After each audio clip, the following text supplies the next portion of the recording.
Hey there, third graders. This is just a quick video explaining how I would like you to create your Google slide for the Wax Museum. You will all create one on your person, and then we will have it playing on our smartboard during the Wax Museum.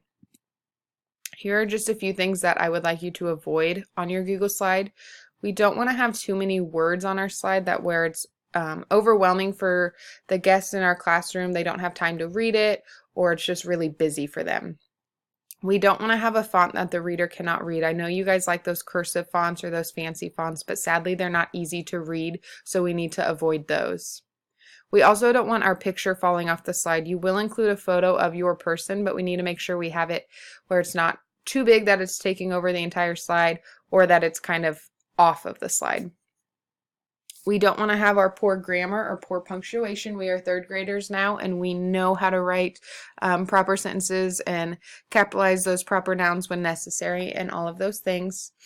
And we don't want to include information or photos that really isn't necessary to our Wax Museum person.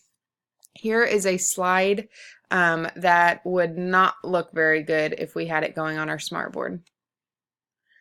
So here, the first thing you may notice is my photo. It's really large. It's actually kind of blurry. I made it so big, and it's kind of just taking up the whole slide, which we don't love. The other thing you might notice is the font.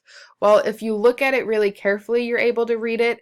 Just staring at it real quickly, you're not able to read what it says, and that's what we want to avoid. Our guests aren't going to have time to come up close to the smartboard and read it, so we need to make sure we pick a easy to read, simple font. You are going to tell me when your person was born and where they were born, and then you're also going to tell me what they are known for. Sadly, I am not famous, so I just put that I teach third grade at Indian Hills Elementary School, but you may notice that my name is not capitalized. I didn't capitalize the entire name of our school, so all very sad punctuation and capitalization errors there. And then my last bullet point, while it may be true, it is unnecessary information, and we don't need to tell me that I'm nice and cool. The picture of the sunshine, it is a fun photo, but again, it's very unnecessary. It doesn't relate to my Wax Museum person, which is myself in this example, so we would not need to have that photo of the sunshine. What I do want you to do for your slides, we need to have it short, but we want to include everything that we need to have on there. We need their name, we need when they were born, all of those things, but we don't want to include too much information. You need to have a clear, easy to read font, kind of like the one you're looking at right now. Your photo needs to fit the screen like we talked about. I want you to have correct punctuation and spelling, and our photos need to be relevant to our Wax Museum person.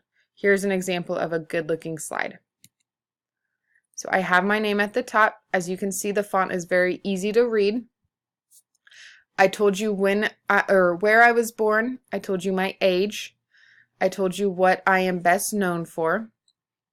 My fourth fact is kind of silly, but I put that I am still alive today. Many of your Wax Museum people have passed away, so you're going to put when they died.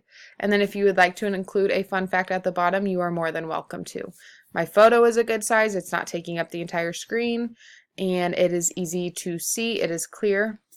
So let me know if you guys have any questions, and I can't wait to see what you come up with.